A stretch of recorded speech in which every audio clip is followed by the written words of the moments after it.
বলছি। কি করে বলবো লিয়া, জানি না কি ঘটনা ঘটছে। এইটা আবার কি? আমি এমন তুফান তো কখনো দেখিনি। হ্যাঁ হ্যাঁ, তাড়াতাড়ি ভেতরে যায়, ওঠো।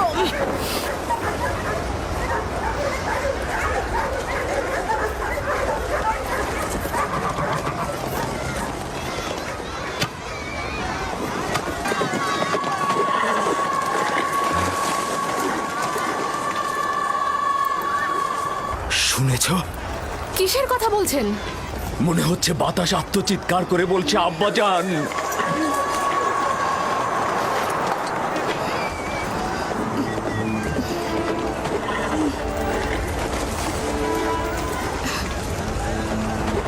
কিন্তু আমি তো কিছুই শুনতে পাচ্ছি না। কেন পাচ্ছ না? আমি তো পাচ্ছি।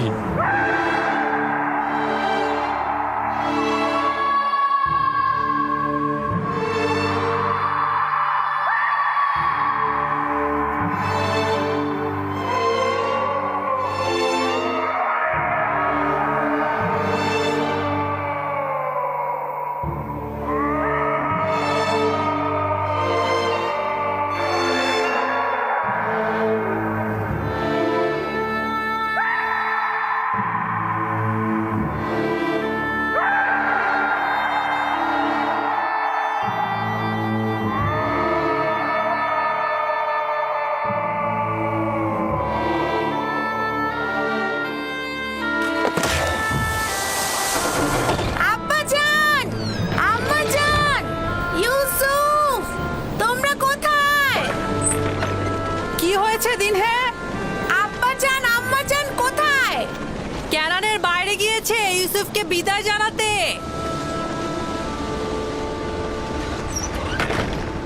কি হলো? তোর সুন্দর জুতা ছিঁড়ে গেছে? হ্যাঁ, এই, তোর পরিষ্কার পোশাকে কি ময়লা লেগেছে?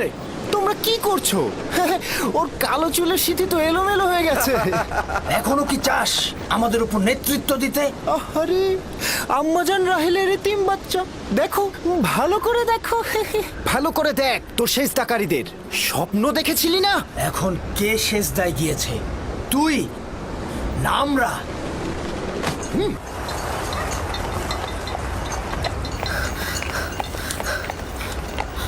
আব্বাজান, ইউসুফ কোথায়? ইউসুফ তো তোমার ভাইদের সাথে মরুভূমিতে গেছে। আপনি তাদের সঙ্গে কেন যেতে দিলেন? আমি বেশ কয়েকবার ইউসুফের প্রতি ভাইজানদের ঘৃণার সাক্ষী ছিলাম। আপনি কেন যেতে দিলেন তাকে? চিন্তা করো না কন্যা আমার, ইউসুফ নিজে থেকেই চাইলো মরুভূমিতে গিয়ে ভাইদের সঙ্গে বিনোদন নিতে। তার মানে আপনি কি তাকে ভালোবাসা দেননি? এসব কি বলছো কন্যা আমার? তোমার ভাইয়েরা ওকে নিতে চাইলো আর ইউসুফও নিজে থেকে যেতে চাইলো, সে কারণেই তো আমি অনুমতিটা দিলাম। আমি অনেক চিন্তিত। আমি একটা খোয়াব দেখেছি। ইউসুফ অন্ধকার ঘরে, ও অন্ধকার ঘরে বসে অবিরত কান্না করছে।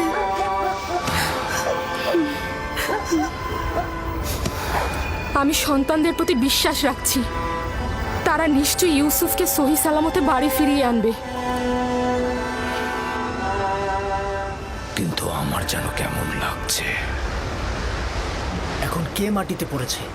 তুই না আমরা? বল তোর সেজদাকারীগণকে এখন তোকে সাহায্য করুক।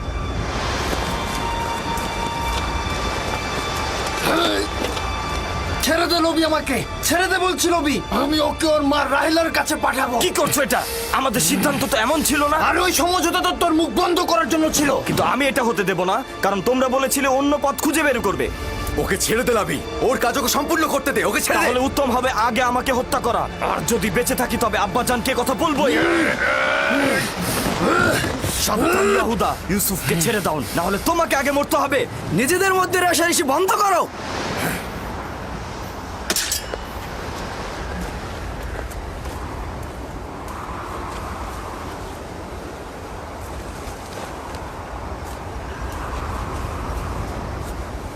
তুই এই কাজটা শেষ হতে দিলি না লাবি।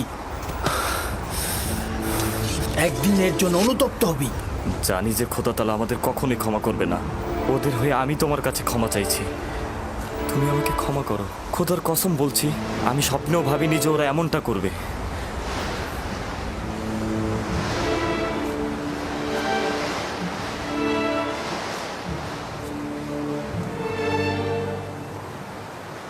পয়গম্বর আর পয়গম্বরদের বংশধরদের উচিত তো হচ্ছে মুসিবতে ধৈর্য ধারণ করা, কিন্তু আমি ভাবিনি প্রথম মুসিবত আমার ভাইদের কাছ থেকেই আমার কাছে আসবে। আমার ভাইরা আমার শত্রু হয়ে যাবে। তোমার মুখে হাসি কেন? কিছুক্ষণ পূর্বে আমাকে আব্বাজানের কাছ থেকে পাবার জন্য আমাকে কত আদর করছিল, কপালে চুমু খেয়েছিল। ইয়াহুদা আমাকে না হাঁটিয়ে ঘোড়ায় চড়িয়ে নিয়ে এসেছে। তখন মনে হচ্ছিল দুশ্মনদের করে এত ভয় কিসের, এতগুলো ভাই আমার সাথে। কিন্তু আমি এখন বুঝতে পারছি আমার দুশ্মনেরাই হচ্ছে আমার নিজের ভাইয়েরা। কত দুর্ভাগা তারা, খোদা তাআলার আনুকূল্য তারা কখনোই পাবে না।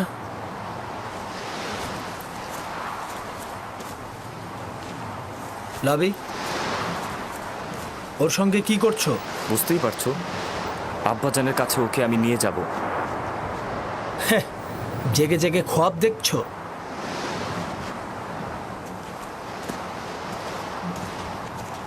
যদি ওকে ফিরে দেওয়ার চিন্তা করো তবে দুইজনের জানের বিনিময়ে এই কাজ সম্পূর্ণ করব। এটা ছাড়া আমার কোনো পথ থাকবে না। কি করবো এখন? ওরা তো আমাদের দুজনকে হত্যা করবে। আপাতত ওরা যেন তোমাকে হত্যা করতে না পারে তার একটা পথ বের করতে হবে। খোদার উপর ভরসা রাখো। আমাদের তো কথা ছিল আব্বাজানের কাছ থেকে ওকে দূরে সরানোর, তাহলে কোনো কাফেলার কাছে অর্পণ করি। কিন্তু আমরা তো পারবো না নিজের হাতে ওকে কাফেলার কাছে অর্পণ করতে। দেখো, কোনো রকম দ্বিধাদ্বন্দ্বে থাকা যাবে না। আরে নিজের হাতে রাখবো কেন? আমরা যদি কোনো গাছের উপর রেখে দেই তাহলেই তো কাফেলার ওকে পেয়ে যাবে।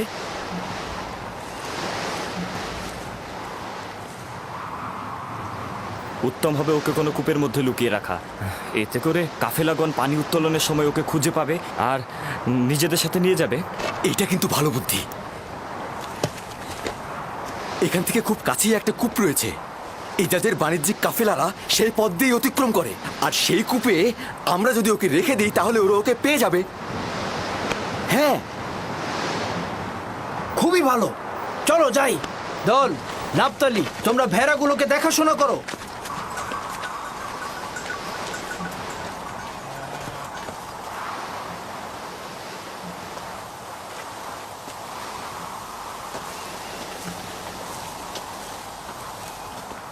আব্বাজান, তারা কখন ফিরবে? চিন্তা করো না আমার কন্যা, সূর্যাস্তের এখনো অনেক বাকি। কিছুদিন আগে ইয়াহুদা চেয়েছিল ইউসুফকে শাস্তি দিতে, লাবি তাকে রক্ষা করেছে। কেন? ইউসুফ কি ওদের সাথে কোনো বেয়াদবি করেছিল? না আব্বাজান, ইউসুফ তার স্বপ্নের কথা বলতে চায়নি তাই।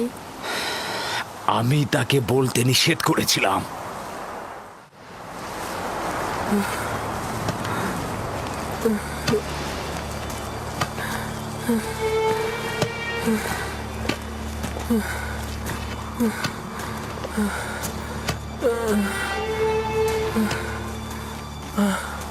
কি হলো? আর কত দূর? আশেপাশে কি কোনো কূপ নেই? কোথায় নিয়ে যাচ্ছ তোমরা আমাদের? তুমি কি চাচ্ছ ওকে কাছে কোথাও লুকাই আর যে কেউ এসে আব্বাজানের কাছে পৌঁছে দিক? আরে কূপ যতটা দূরে হবে ওর ফিরে আসা ততটাই দুঃসাধ্য হবে। পৌঁছে গেছি, কূপ ওইখানে, ওই যে ওই গাছের নির্জনে।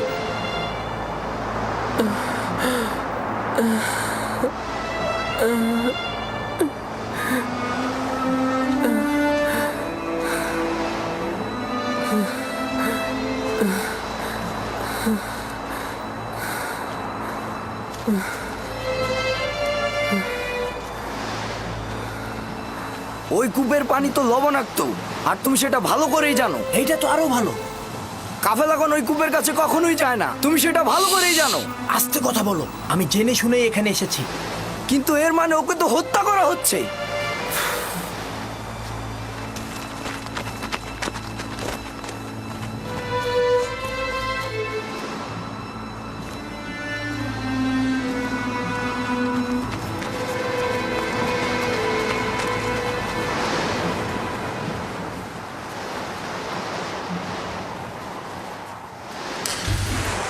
এটা তো অনেক গভীর। কোনো সমস্যা নেই। যত আশির জীবজন্তু বাঁধার জন্য যেসব দড়ি নিয়ে এসেছিলাম সেগুলো নিয়ে এসো। একসাথে বাঁধলে অনেক বড়ই হবে।